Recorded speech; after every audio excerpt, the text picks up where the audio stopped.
Hey, how's it going, folks? Yeah, today we're gonna be making a custom flatbed for my 1987 Toyota pickup. You can see the bed right now is pretty rough, and instead of buying a new bed, I'm just gonna be making the flatbed. We just picked up the steel from the steel distributor, and that'd be right here. So I'll do a quick, pretty in-depth, quick instructional video on how to make a flatbed. Yeah, stay tuned. Part one. All right. So in the process of making this bed, I had to remove my old bed, and there's a lot more rust than I expected. A lot more surface rust, but it's all pretty much easy work with this little tool here. It's a compact air needle scaler. Pretty much scales off the rust. It's doing a really good job, but you know, having this Northeast Toyota pickup, way too much rust, so I'm gonna have to do some patchwork and strengthen it up. And yep. All right, so it's day 2, and yeah, this is pretty rotted out. So what I'm gonna do is just completely cut it off and weld in a new section. It should be a lot stronger and yeah, a lot more durable. All right, let's do it. All right, so started removing the old bushings on the leaf springs, which was really tough.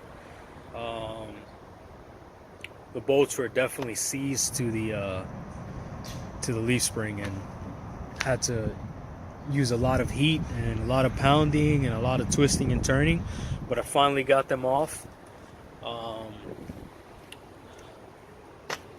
It might be easier for you. This truck was pretty rusty and sitting for quite a while.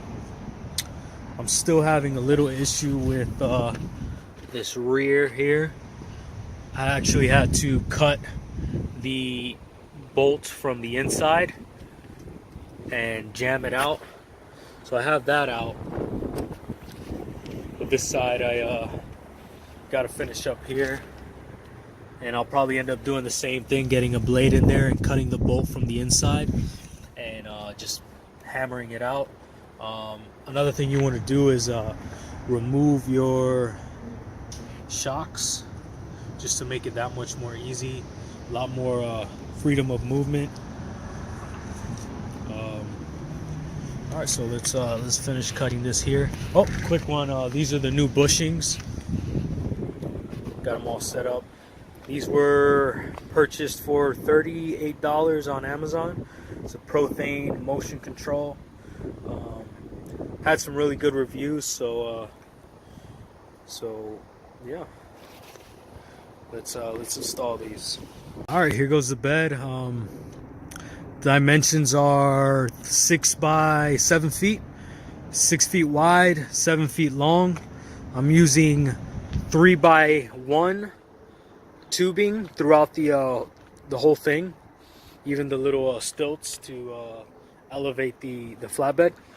I was able to pre-cut, have the steel pre-cut, so I had it cut 5 by 10 inch sections, and I cut 5 of those, and then a 7-foot section. So 2 of those 5'10" were for the border, and the 7 feet here also for the border. And then I just welded up the last three pieces across, spaced out, and I had some extra left over, so I was able to cut them into little 3 by 3 squares and weld them up to have that elevated flatbed look on the truck. Also, the piece that mounts to the frame is here. It's about a 6-foot piece. I'm sorry, 5.5 feet. And I've yet to bolt that, but it's gonna bolt to the original bed mounting points. What else? Have the pressure treated wood over there. Again, I was able to do all of this for under $400. It's not complete yet, but this is just a quick look at, you know, how I was able to weld it up. Well, guys, so today we are installing the Old Man Emu CS010R leaf springs. They're about 2.25 inch lift on the stock ride height for the Toyota pickup. These are the heavy duty variant springs, so I think the load capacity, or I'm sorry, the standard load capacity is around 450 pounds. We'll be installing these today, so stay tuned. Hey, how's it going, guys? Just finished completely welding and painting the flatbed frame. Get a closer look at it. Went with the matte black to contrast the gloss black that the body will be painted here shortly.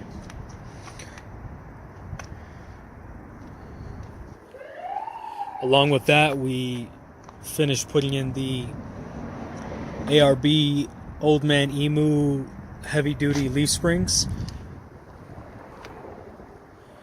Get a good look at that. It's about a 2.25 inch lift. Should settle down to roughly a 2-inch lift. Along with the ARB leaf spring bushings and these Zerk fitted shackle bolts that I picked up.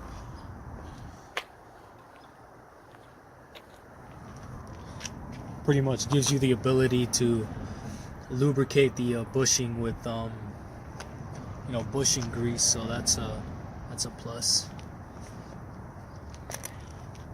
Also installed the gas tank. Had to modify the sending unit a bit, actually completely. Couldn't find one online, so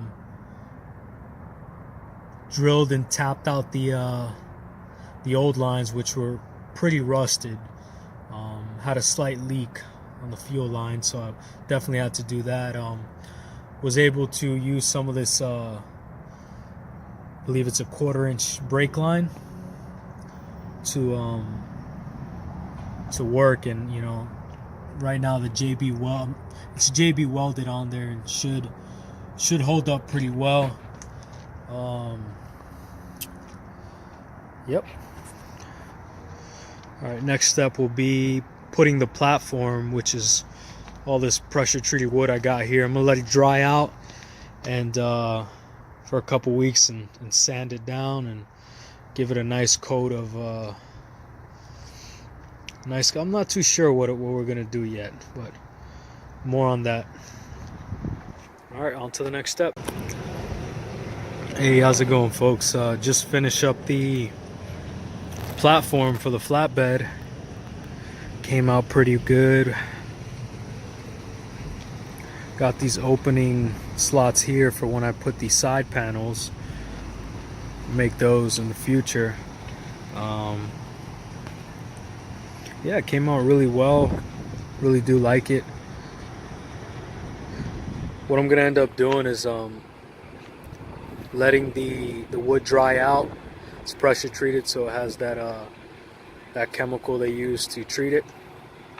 Let that dry out, sand it really good, and give it a nice stain. I'm not too sure what stain I'm going to be using, but more on that to come. I'm really impressed with my work here. Came out really well. One thing to notice is the leaf springs are brand new, so they're not yet in their permanent position. That'll come with time and weight under them. They'll sag to the position they'll stay in for hopefully the rest of the truck's life. So, yep, get a close up. Oh, also I have I screwed them in with self-tapping, but I do plan on using bolts to bolt it down to the frame. I'll be doing that here probably right now. All right, thanks for watching.